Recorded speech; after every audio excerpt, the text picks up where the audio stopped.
Four Against the Great Old Ones by Marco Arnaudo and Andreas Filigoy. I probably mispronounced that.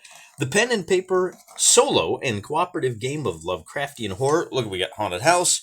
We got creepy guys in well, I don't want to say what those are. I don't know. We might get demonetized. I don't make any money. What are we talking about? Friend of mine bullied me into playing this game on the channel. It's a little outside of the usual miniature wargaming bailiwick, but he's a good guy. I trust his judgment. I gotta tell you, a lot of people have done the Four Against. In fact, I think old Dundermoose, he's trying to steal a march on me.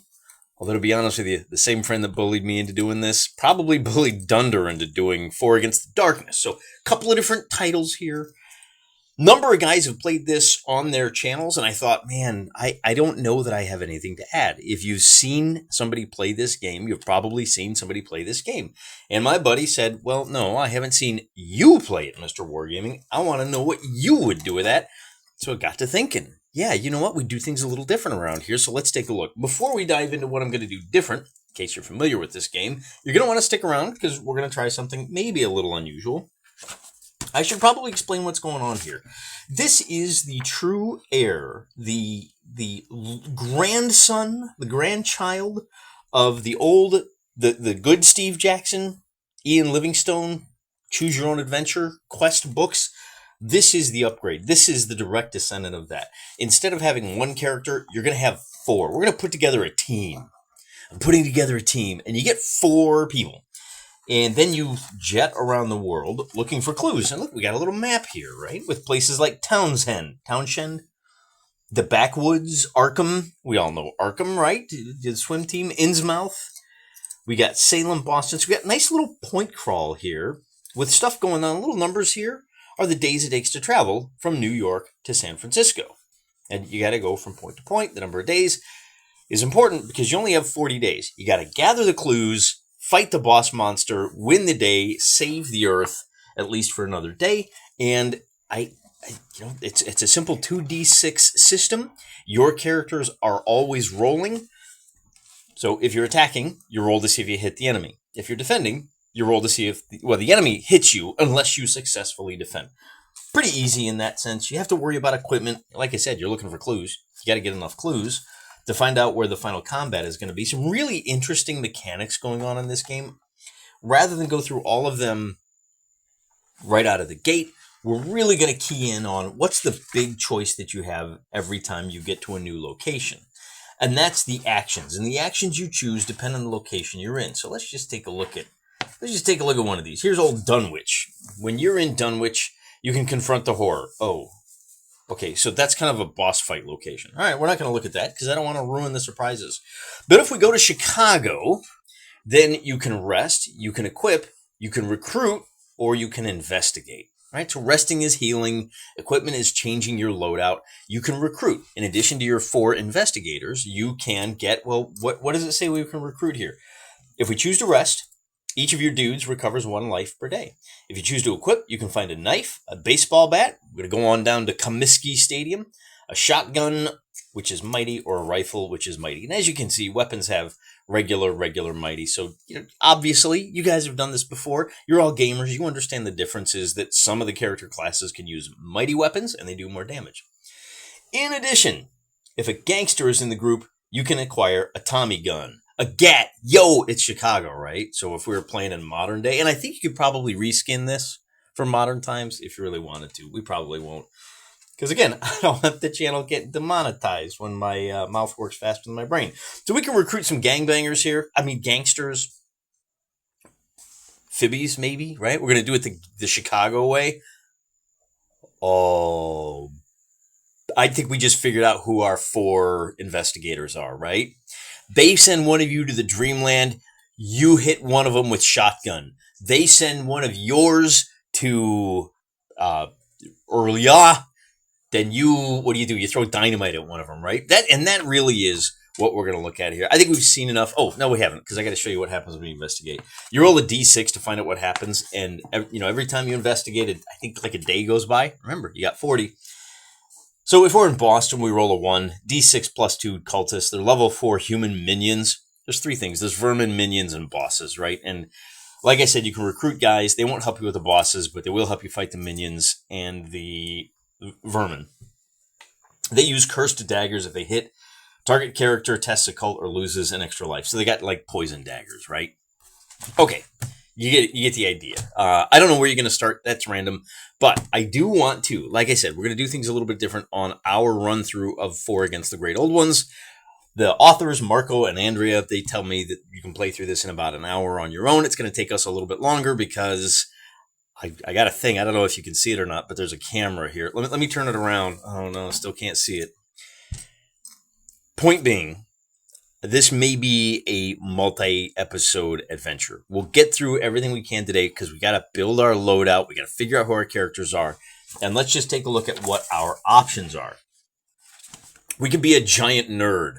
Oh, I'm an occultist. Yeah, I listen to heavy metal records backwards. Nerd! I don't think so. We can be a medium, and that's a classic joke, right? About the psychic midget that escaped from prison, the small, medium, at large. Nerd! No, I don't think so. Maybe a nurse, except again, girls. Yuck. Professor? Nerd! I don't think so. All right, spy? That's an option. Like I said, we got a veteran. Okay, good, right? Maybe this is, we've all seen The Untouchables, right? We got a veteran. We got a gangster. So the veteran is going to be the old man. It's going to be our Sean Connery. The gangster is going to be our Italian boy, right? Remember they recruited that Italian guy? It was like, and then the private detective. The private detective is going to be our, I don't know, Kevin Costner guy. Maybe we'll just name him Kevin Costner. They get helpers. Oh, but here's the problem. So I want to go total muscle bro on this. If I could, I would bring the Teenage Mutant Ninja Turtles. You're going down, technically, boy. But there's only 1, 2, 3. So I think we have to go spy for I don't know. Maybe we bring one nerd along. Maybe this is the accountant. I'm going to pause it here. And when I get the character sheet ready, I'll look up what the name of the accountant was from The Untouchables. Yeah.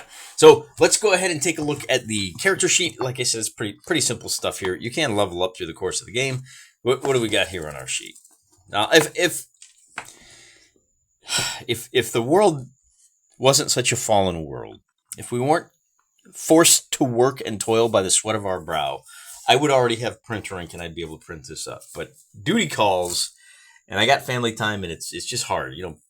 Printers, I don't know what it is. Cars get better every year. A little more aggravating, but they get better. Printers, just awful, just terrible. Anyway, what do we got? We got a name, a type. We've got sanity. Of course we do. We've got preferred weapons, equipment, abilities. And then we've got our helpers. I don't think you can get robots in this. That's my impression of helpers, the helper bot from the Venture Brothers, by the way.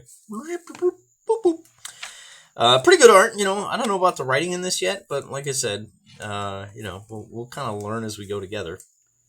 We can fit all 4 investigators on a single sheet of paper.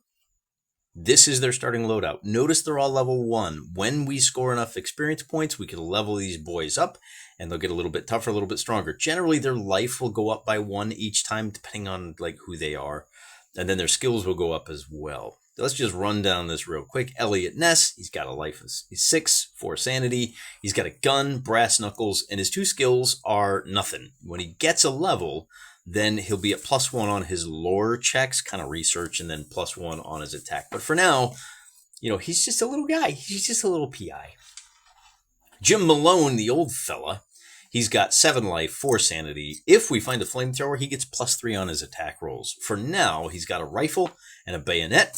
He's got attack +1. Every time he levels up, that goes up by 1. Because he's a muscle bro, he cannot test lore or occult. That's going to be a weakness of this party, generally speaking. Particularly because George Stone, I wonder what he changed it from. Was it Stone Eddie or, I don't know. I can't remember the line of the movie. It's been a long time since I've seen it. But our gangster, I should say, level 1, this isn't Necromunda, is it? He's got 7 life, 4 sanity. He's got a gun, brass knuckles, and a Tommy gun, which is a little special. He gets attack of bonus of 1 for every level, and again, he cannot test lore or occult. What's the big difference? Well, this guy, when they recruit different places, you can recruit different guys. Our gangster can recruit gangsters in the big city. The veteran cannot. If we do find a flamethrower, it's not going to do our gangster any good. The last guy is the lone nerd of the group. This is Oscar Wallace. He's the guy that said, "Oh, why don't we just bust the Al Capone for tax evasion?" I mean, I guess it worked. Can't fault him for the effect, right? But he's only got 5 life, 6 sanity. The only weapon he's got is a little knife, but he does have lore +1. So we're pretty weak on the occult side of things, but that's okay.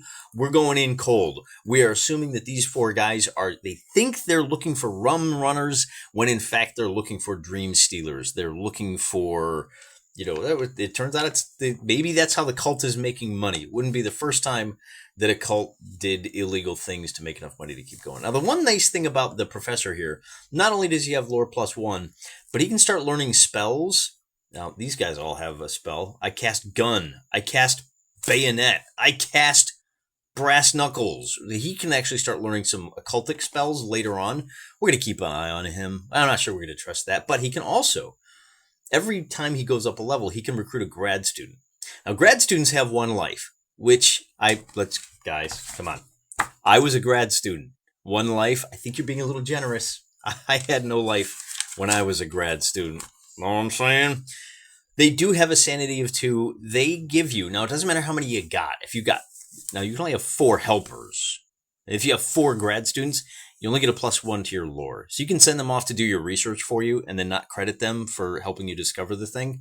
We know how this works, guys. We went through the university. We know how this works. Normally +1, but if we have this grad student, we're going to have a total of +2. Now, again, if I have 3 grad students, it's kind of like the inverse law of ninjas in movies. 1 ninja has this much power. 5 ninjas have the same power as 1 ninja. So 3 grad students have the same power. You're only going to get a bonus of 1. There's no double dipping in your grad students. I don't care how pretty and blonde they are. With all of that out of the way, I think we can go ahead and dive into the game start proper. And that means we have to determine our starting location. We'll roll a simple D6. We get a 6, and we're going to start in Chicago. Yeah, boy, we're going at the great slimy monsters, the Chicago way. And we should probably talk about the ultimate goal. Why are we going to do all of this investigating? From a game perspective, we have to find 3 clues to access the final encounter. You can discard 3 magic items. You can discard 2 copies of the same item. So I have 2 silver keys. I turn that in, I get a clue. And then the text, so scattered throughout the texts, it will say, hey, you found a clue. When you find a clue, you sit down in your thinking chair, you think, roll a d6. After you've done that 3 times, you check the chart, and then this tells you who your final encounter is. See, 3 to 18 makes sense. And then you turn to the final encounter for each of those guys. And that looks a little something like this. There's a page with some pretty impressive art. And then there's every final encounter has, look, I'm waving it around so it's hard to read because I don't want to spoil it for you. But you can see there's 6 possible encounters. A lot of replayability in this game, I suspect. And it does have checkboxes that we're not going to use.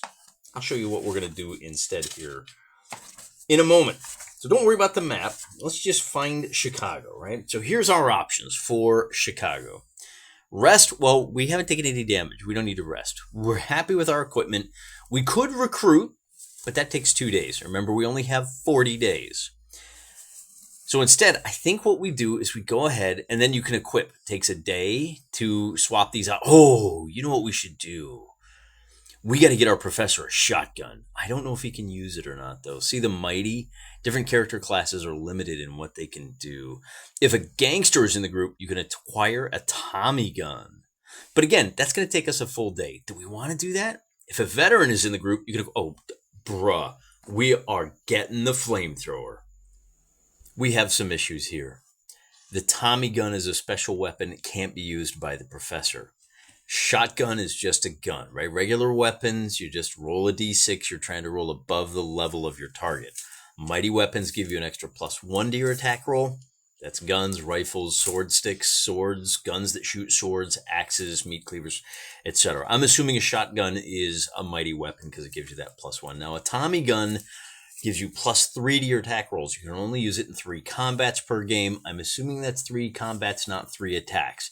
Doesn't matter how many rounds is in the combat. After 3 combats, you're gone. And we have to worry about our logistics. Yes, we have to worry about encumbrance. Everybody in this game can carry 2 weapons except for the gangster. Good old George Stone, he can carry 3. Already had a Tommy gun. We didn't need to do it. So really all we did was we picked up the flamethrower. But we are ready for what happens next. The other nice thing here, so that's day 1, is just finding us a flamethrower. Now on day 2, we put down 2 here. We're still in Chicago. Because we have the gangster with us, we're gonna investigate now. And as you can see here, it takes 1 day to investigate. Because we have a gangster in the party, we can add 1 or 2 to determine the encounter. Choose which modifier before any roll. Notice number 1 is nothing of interest, and number 6 is you find a secret temple. Well, we want to find the secret temple. So I'm going to say I want to roll a +2 to my roll. And we spend a day, and on day 2, we get a 6. Look at that, we found the secret temple. The game book has these little boxes here, so you can check that off, because you can only find the temple 1 time in the game. If you come back to Chicago and you roll a 6, you just wasted your day. You didn't find anything, right? So let's read what this says. You find the remains of a secret temple, the Church of Celestial Providence. The sect that's congregated here was exterminated during the Great Fire of 1871, but this does not mean the place is empty. Test sanity. So let me write this down. Celestial Temple. Now, I'm not going to mark up my book, but what I will do is up here on each day, I'll underline, look, I'm in Chicago, okay? I don't plan on coming back. I encountered 6. And so if I roll another 6, I can't roll it again. The authors conveniently give you this nice little checkbox in the back. That's what this locations checklist is. So I would say, all right, I was in Chicago, right? And after hitting, getting a deep dish, you got to hit old Gino's East. Check off number 6. Can't roll it again. Test sanity of 4. D6 flaming ghosts. These are level 4 incorporeal minions. When I attack them, I have to do 2 damage to do 1 wound. And they will take, they're level 4, so I think that means I got to wound them 4 times. Effectively, they have 8 hit points. Fortunately, I know how to deal with these things. Say hello to my little propane-powered friend. Each of my investigators has to roll a 4, 5, or a 6, or he loses his sanity. So we'll roll 4 times. Remember, everybody has 4 except for Oscar. So the first guy succeeds, Elliot succeeds, Jim goes to 3, George succeeds, and Oscar Wallace fails. His sanity drops to 5. Then the ghosts come out to play. And as it says here, there are D6. 6 level 4 ghosts. The good news is, unless otherwise noted, our boys get to attack first. The bad news is, any ghosts we don't kill in this first round of combat are going to attack us back on a 1-for-1 basis. We got to apply 1 ghost to each of our untouchables. Isn't it interesting? Our first fight is incorporeal versus untouchables. What a great little game. These are level 4 minions. They have 1 life. I only have to hit them 1 time. The really bad news is that because I don't have an occultist, I have to roll an 8 in order to hurt these guys. Normally you have to roll a 4 or better to do 1 wound, but because they're incorporeal, I have to do 2 wounds, which means I have to roll an 8. The good news is, if I roll a 6, that's an exploding die. The other good news is, I brought a whole bunch of really strong guys. So Elliot is going to fire his gun. Now remember, he's just a straight D6, unless I roll a 6, which I don't. Yeah, that's no good. I'm glad I brought the flamethrower. I have a +3 on this attack. So I roll for the flamethrower. I get a 6. Now the flamethrower does not explode. The good news is it does 2d3 point damage. I roll a 7. This is only good for this combat, remember. But I roll, that's a 2 and a 2. I do 4 hits, which means I eliminate 2 of these ghosts. 1, 2. There's only 4 remaining, and that is a single-use item. So now I'm down to the bayonet. You know what, though? Let's not forget that George Stone, with his Tommy gun, has a +3 to the attack, and he has a +1 because of his basic level. So he's at a total of +4. I get a 6. I do nothing. And then Oscar Wallace flails around with his knife. He gets a 3, and that's nothing. So with 2 of the ghosts gone, now the ghosts are going to attack back. And my guys have to make a defense roll. Starting with Elliot Ness, we have to roll a 4 or better. So Elliot does not take a point of damage. Jim does not take a point of damage. George Stone does not take a point of damage. What about Oscar? Now, Oscar rolled a 2. He takes 1 point of damage, then taking him down to 4 life.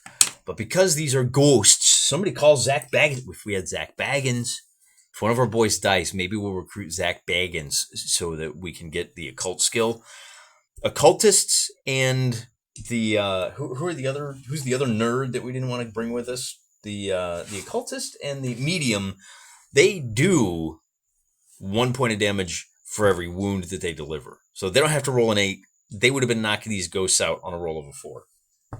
Be that as it may, because they're ghosts, I have to roll a D3. And on a result of 1, 2, or 3, he loses either another life or a weapon. And we're going to lose the weapon because it'll take us a day to find another one. So he drops his knife, and he's going to be pretty useless in this next round of combat.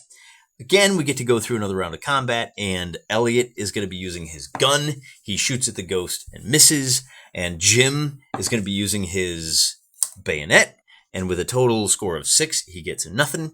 George Stone is going to... Boy, we're not doing so hot here. And then this is at a -1, so nobody takes a hit. So we roll again, and Elliot takes a hit, Jim takes a hit, George does not, and Oscar does not. So I'm going to roll for Elliot Ness, who just takes the 1 hit. I'm going to roll for Jim Malone. And oh darn, he lost his flamethrower, which was empty. Is that a cheat? Maybe. Don't care. Elliot is going to shoot his gun. He gets a total score of 6, which does nothing. Jim is going to stab with his bayonet. He gets a total score of... The bayonet is mighty. He's got attack +1. That's a 7. Does him no good. George is going to fire his Tommy gun. He gets a total score of 6. That's 3. +3 for the Tommy gun. +1 for the attack. 7 does him no good. And then Oscar at a -1 has no hope. So we roll for 4 more hits.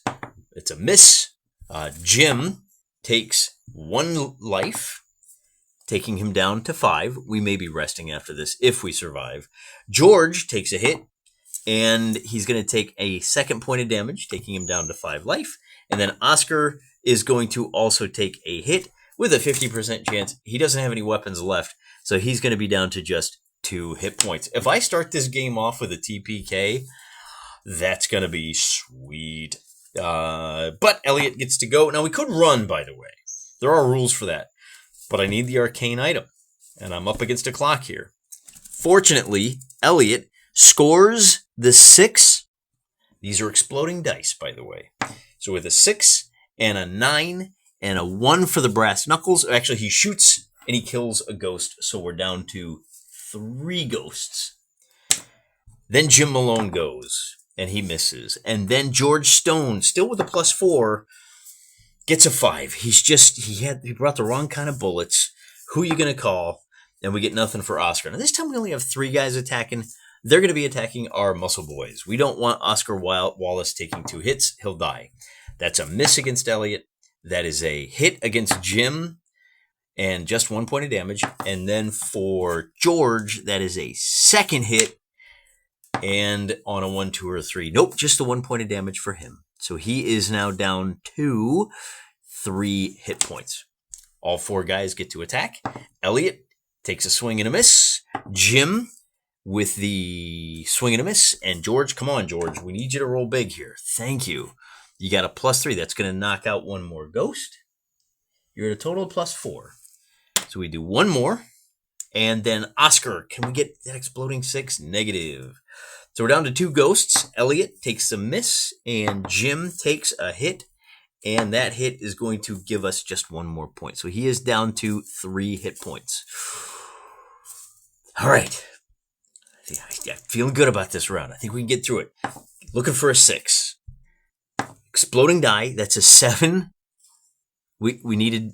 Oh, no, he's got a mighty weapon. He's shooting with his gun. So that 8 will knock out ghost number 5. And now Jim, attacking with his mighty bayonet, is going to score a 6. George, enough with the 1s. Thank you. With the +4, we're going to do 8. That's going to knock out the last of the ghosts. And, there's the quartet. If I were to run this again, if we have a total TPK, it's too late now, but we probably should have brought Ray, Egon, and the rest of the busters. Okay. Congratulations, we won our first combat. We're going to spend some time resting. We're going to wind up spending 3 days resting after this. But first, we found a random arcane item. And so that means we get to roll on the arcane item checklist, which is located in this very book somewhere. We'll start with the roll. And with the number 6, we find an Elder Sign, an amulet featuring a 6-pointed branch. It can be discarded as an action during an attack phase to automatically defeat any one boss without collecting experience points. Now, bear in mind, we defeated 6 minions, so that means we get 6 XP. And I will have to look, once we get to 10, we level up. All 4 investigators, do we pick one? I don't know. We'll learn as we go. For now, I'm going to write down an Elder Sign. And we could, if we wanted to, dispose of that right now to find our first clue. Instead, I'm going to hang on to that. In case we have another boss fight that is just terrifying, we're going to want to use that to just get past the boss. And who knows, maybe beating the boss will give us another arcane item that we can exchange for that clue. In other words, I'm going to hang on to the loot until I have all 3 clues. I'll turn them all in at the same time, if that's the way the game goes. But, as I said, if you take a look at this, man, I think I might have missed one on Elliot. Jim took 4 damage. George took 3. Oscar took 3. That means day 3, 4, 5, and 6, we rest up. Everybody is at full health. On day 7, I'm going to do some recruiting. I can recruit 3 helpers plus an airline pilot. Now, the airline pilot is great because, if you recall, at the beginning of this episode, I told you that there's a map for traveling to different areas. The numbers are the number of days it takes to travel from San Francisco to New York, unless you have a pilot, in which case you can fly from one city to the next in a single day. I think you can fly from any airplane to any airplane in a single day. That's going to come in really handy. We're also going to go ahead and grab up 2 gangsters because we have the gangster in our roster. If we had those gangsters with us, we would have had 2 extra attacks. Now, they wouldn't have worked, but we also would have had some seriously impressive meat shields. With all of that out of the way, I think we can take those gangsters with us on the airplane, too. But we got to protect that pilot. He's going to be the last guy to die, because that's going to save us a lot of time. We're already a 5th of the way through this adventure, and all we have is 1 Elder Sign. I don't think we're doing too great. But I've never played before. So how would I know? We're going to go ahead and investigate again. This time, I'm only going to add +1 to my die roll. And with a result of a 4 on the Chicago encounter list, I encounter an amateur scientist, Crawford Tillinghast. Invites you to witness a demonstration of his electrical machine, which can allegedly open the door to other dimensions. Ooh, if you refuse, the encounter ends here. I don't want to waste a day. He must be one of Oscar Wallace's friends. Maybe they went to Chicago University together. I don't know, UIC maybe? The demonstration is a success. An ultra blend of indescribable colors floods the room, signaling a gate is open. Several large, inky jelly monstrosities emerge from the aperture. Everybody test sanity 4. All right, I'm going to roll for my 2 gangsters first. And one of them, so we got to roll a 4 or better. One of them loses his lone point of sanity, which removes him from the game, and I should have spent a day getting a rifle. Jim forgot to bring a gun to a squid ink fight. That's going to be a problem. There are 2d3. So that's going to be a 2 and a 3, meaning we've got to fight 5 jelly minions. Now, these guys are, again, going to have 1 hit, but they are incorporeal. So I'm glad we have that Tommy gun. We should have gotten a second Tommy gun for our veteran. Oh, man. All right, live and learn. Live and learn, guys. Now, the good news is we have an extra attack at +1. These jellies, again, are level 4 incorporeal minions. So, Elliot will be fighting, and because he's got the brass knuckles, actually he's shooting them with his gun. Oh, everybody has to test their sanity still. Elliot, did you get a 4? Yeah, he's fine. What about Jim? Jim is fine. What about George? George is fine, and Oscar is fine. What about our pilot? Oh, Mr. Pilot is also fine. Okay. These are not very terrifying, except for the fighting part. Let's see what our minion can do. Yeah, 4, 5 is not going to do us any good. We need to roll an 8 to get rid of each one of them. Now, Elliot rolls. Actually, I think I already rolled for Elliot and he missed. Jim is fighting with his bayonet. He has got a total of +2. Anything but a 6. Yeah, we're only going to kill a guy on a 6. Ooh. Not George, though. We're going to have to spend a day re-equipping because this is our second attack with a Tommy gun. I wonder if he could give his gun to George Stone while they're resting. That might have been smart. Anyway, we're at +4 on this roll. We get a 6, and we get another 3. So that's going to be a 10, 11, 12, 13. Boy, we're going to have to roll boxcars in order to eliminate 3 of these guys. But we got the 8. So that's 1 jelly minion. And then by the way, the grad students, they can't help us in Chicago. All right, it's only New York. It's only a few select locations. Arkham, of course, obviously. Providence. I guess they're just elite Ivy League grad students. They're not those Midwestern boys. But I can give my pilot a chance, and he misses. And my gangster minion at +1 is also going to miss. So I got to take 4 attacks. Gangster is going to eat the first one. It misses. And I have to go 1-1. So our 3 big boys, Elliot, is going to eat an attack. These guys are only going to do 1 point of damage each. Mr. Malone is going to take 1 point, and then Mr. Stone will also miss. So Jim is down to 6 health, and it's our turn to attack again. The gangster gets a 7. He gets an 8, 9. See, that extra day is paying off already. There are only 3 minions remaining. Elliot is going to miss, and then our Jim Malone, see if he had a gun, that would have been a 7. It still would have missed. What about George? We need a 4 better from you, George. You're just letting us down. Yes, the Italian guy.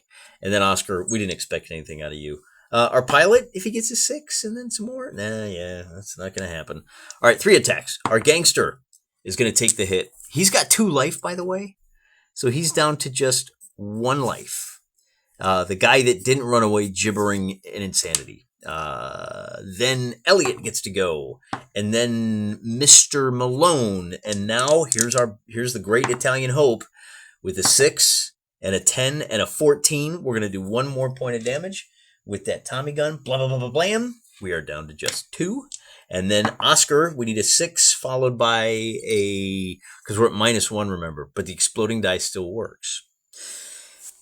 Oh, so what would that be? If we had an exploding die, I think we roll a 6, and then we would need a 3 in order to hit.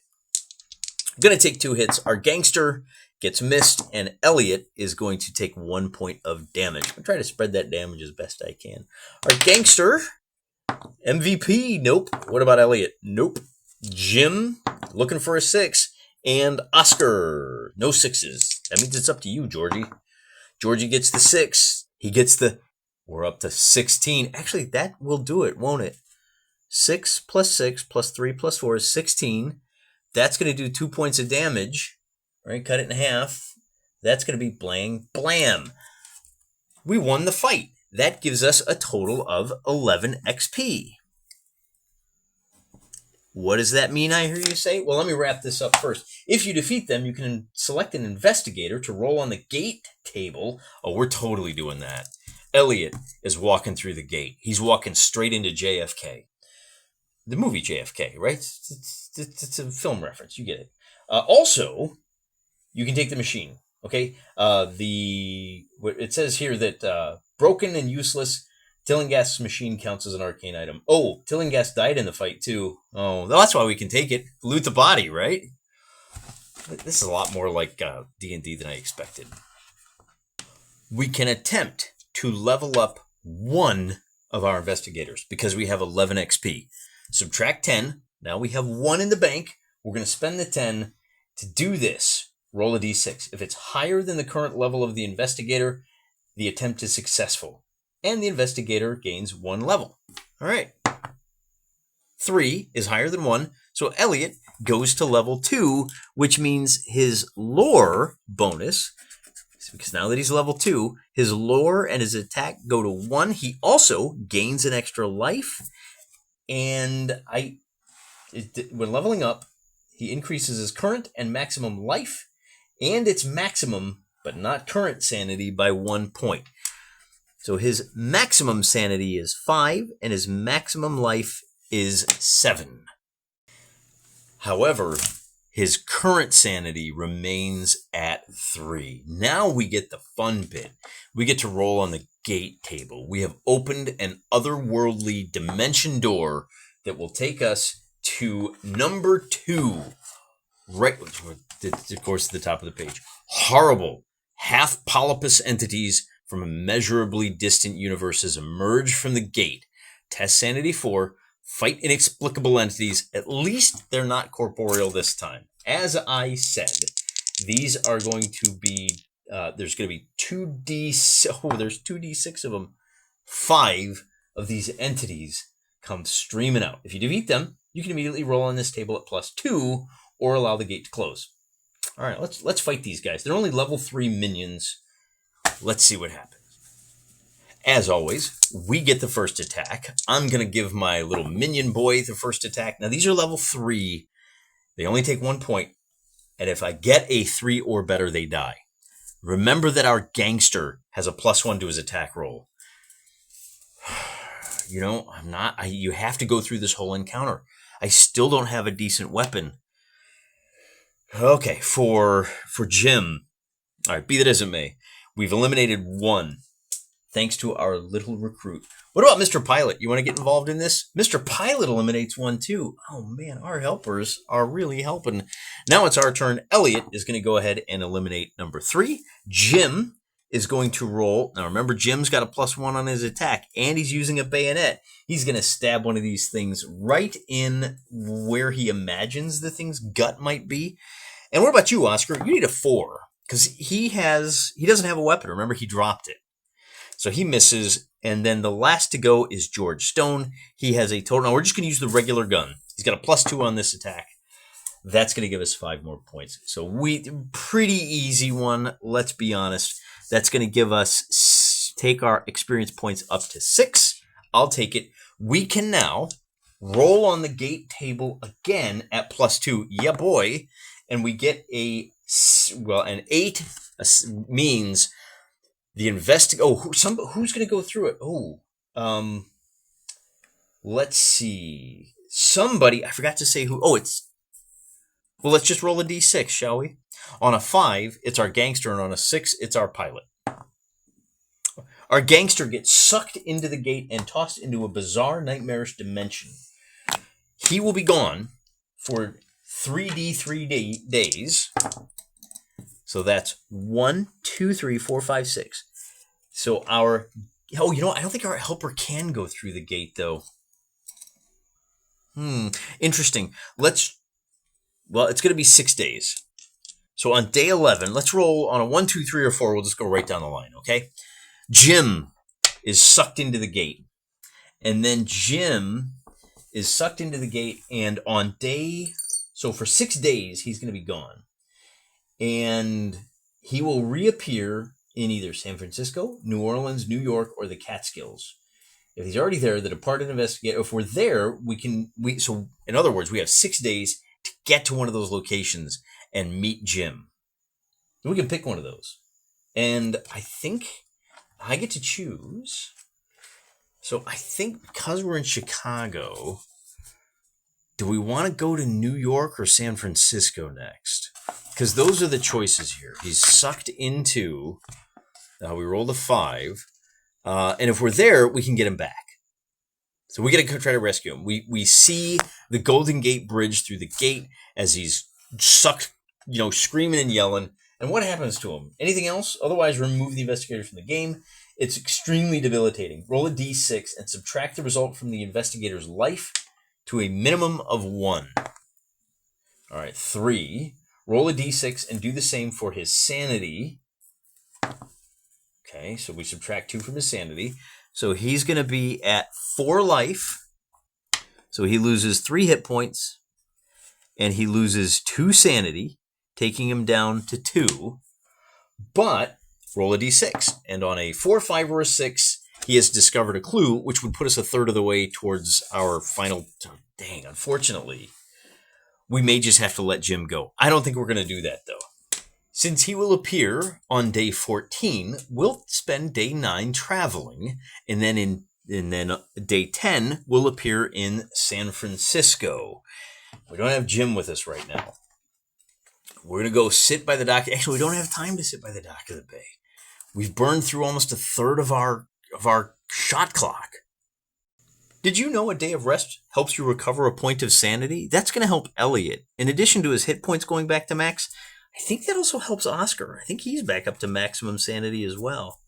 The only one who's not at sanity is Jim Maloney. I bet you know Jim, now that I think about it. He probably got sucked into a bathhouse in San Francisco. That would explain the harrowing ordeal that cut his life in half. And he probably saw horrible, unspeakable things. When you're in San Francisco, you have the usual big city things you can do. We're not going to request, but we are going to equip. So we're going to go ahead and get a replacement knife for Oscar. And he can take 2 regular weapons. I don't think he can take a gun. Does it? Let's see if we have anything special for equip. We can get shuriken. We get nunchucks. A staff, which is regular. On a mighty gun. We got to get a knife. So that's going to be day 1 is re-equip.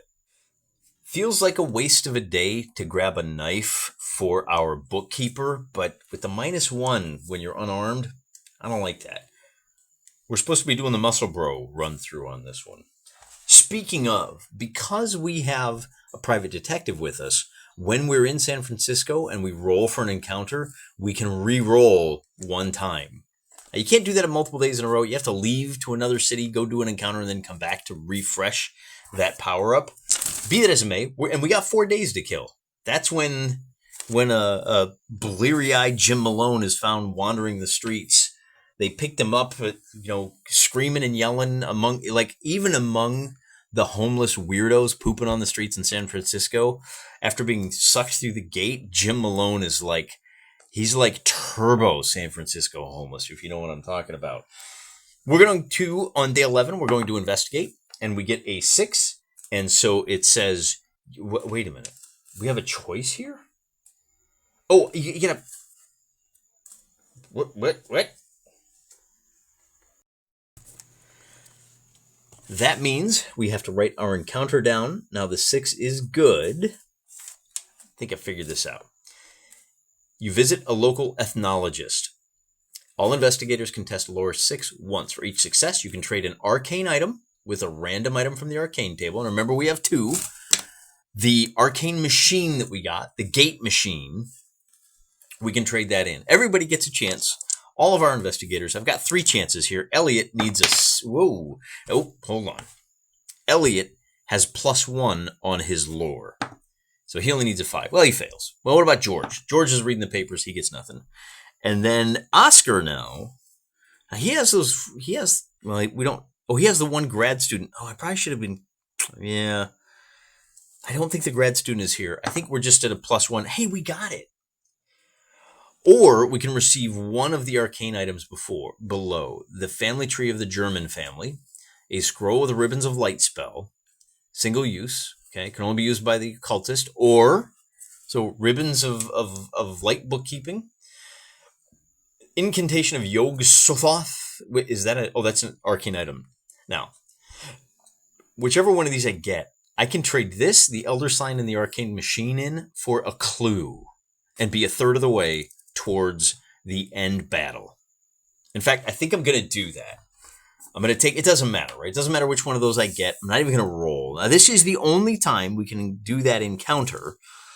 So I have one clue. And that was on day 11.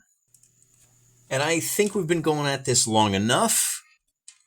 We've got through almost a quarter of the time. What did I say? It was like a quarter of the way? No, we're only on day 11. We still have 29 days to go. We've suffered a few setbacks. We're down to just 3 investigators, but Jim's going to pop up here in a couple of 3 days. So we're going to close it out for this week. We'll come back next week and we'll pick it up right here on day number 12, where I think we're going to go ahead and do another encounter. If we roll a 6, I think the day is wasted. But there's still 4 other encounters, and if we have another combat, we may want to rest for a day or 2, and then we can bring Jim back. We can do a little more resting and move on to the next city. Hopefully find another clue. Till then, I should probably do a little analysis. I usually close these out. Kind of an interesting process. There's a lot of clever mechanics in here. I'm liking it. I got to thank my friend. It's Weema, for those of you who know who that is. He's one of the guys that bullied us into playing AD&D by the book. And so we're trying to play this by the book because these guys put a lot of effort into it, man. It would be a disservice to just start adding our own little goofy rules into a game like this.